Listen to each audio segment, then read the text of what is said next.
The pandemic presents varying challenges for Southern Arizona's diverse nonprofits. Some have lost hundreds of thousands of dollars, while others are seeing demand increase for their services. We visited a handful of groups to see how they're faring. Tony Paniagua and photojournalist John DeSoto have more. They are bold, bright, and beautiful. But because of COVID-19, cultural attractions in Arizona are lacking the crowds that would normally enjoy them. We were forewarned that something like that could happen here, and so we were thinking about it, but it quickly became an enormous, sharp reality. Statewide, nonprofits find themselves in a dire situation. According to researchers at Arizona State University who surveyed more than 400 groups, 80% have reduced services, 20% won't have enough to pay staff in 2 months, and just over 10% are not operating at all. In Pima County, Tohono Chul is a 49-acre reserve dedicated to the Sonoran Desert region that celebrates art, nature, and culture. March and April are always financially significant ahead of the sweltering summer months. What happened is that we were in the early spring.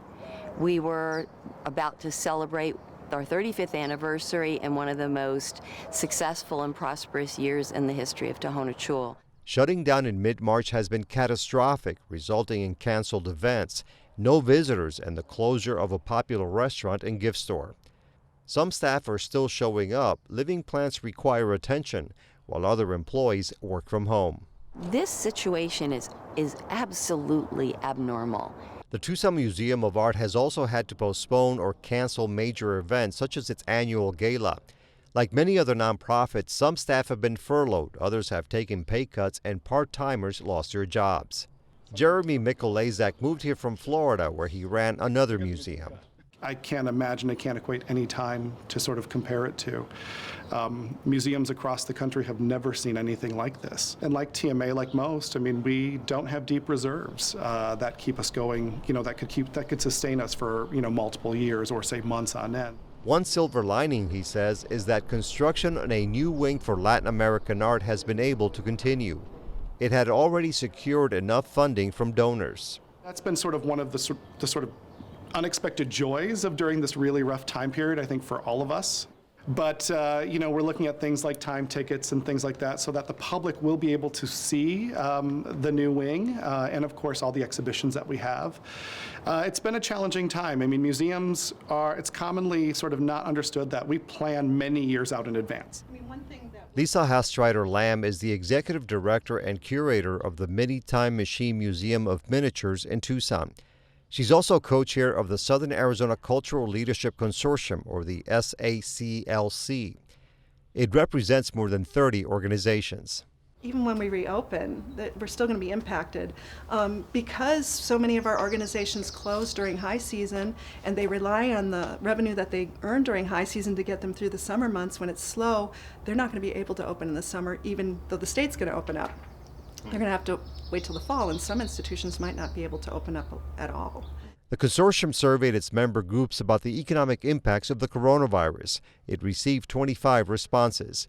Through the end of June, they estimate a loss of more than 800,000 in-person visitors. More than 1,500 events, programs, or courses will be canceled, and they will take a collective hit of nearly $15.5 million.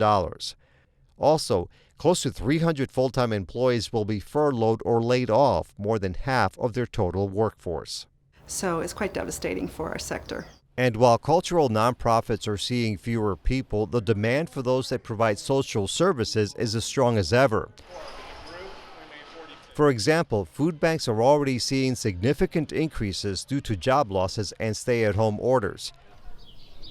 In central Tucson, Emerge Center Against Domestic Abuse helps about 6,000 survivors and their children every year. It also works with hundreds of men who want to address their abusive behavior. We have every reason to believe that the levels of domestic violence in our community are up. that because of the stressors that come with the economic impact of the virus, but also just the anxiety that people are feeling around the health risks as well, that kind of isolation from your support systems and that kind of all day, every day in the home with your abusive partner means that domestic violence survivors are actually at much greater risk now from that than they actually are from the virus in many instances. Casa de los Ninos has been in Tucson for nearly 50 years. Their well-known thrift store is currently closed, but their major mission continues. Casa offers abuse prevention programs to protect children, free parenting classes, and mental health services for kids and adults. So what has changed most drastically is all of our staff is still employed, but they're working virtually. So they're having meetings with families through Zoom. They're having FaceTime with families. They're doing home visits virtually. So we're still, in fact, we're providing now to date as many services as we did prior to COVID. It's just a very different delivery system. Unlike the cultural attractions we visited that rely mostly on public attendance and patrons for large portions of their revenues, safety net nonprofits say government funding and other sources have left them more financially secure during this pandemic compared to the other groups. But one thing they have all embraced is the use of technology to stay connected with their staff and the public. However, machines cannot replace people. You know, it's tough. I mean, as a museum, to not have the public be able to enjoy your services or be able to engage is really, really challenging. So the monetary is part of it, but it's also the human factor.